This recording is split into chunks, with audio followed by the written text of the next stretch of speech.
We will respond.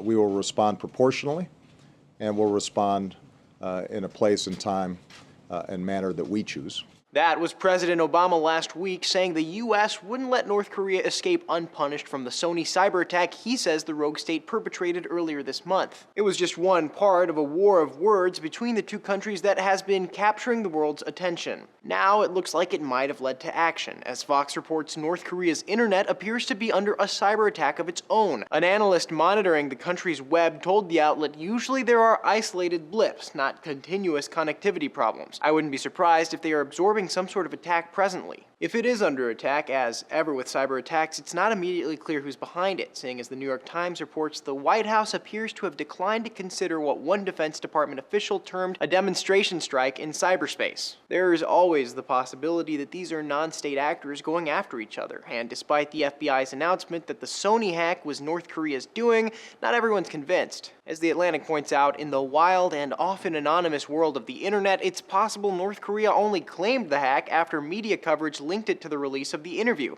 seeing as hackers have targeted Sony for years. And North Korea hasn't claimed responsibility for the attack either, instead focusing on the interview itself and making threats to stand in confrontation with the US in all war spaces, including cyber warfare space, to blow up those citadels. They are trying to up the ante. North Korea craves attention, and they are saying, okay, everyone's concerned about cyber attacks, well, we're going to make it worse. And at least one prominent critic of the country has made light of the beef with the Seth Rogen film. The notion that that was a threat to them, I think, gives you some sense of the kind of regime we're talking about here. For Newsy, I'm Sebastián Martínez.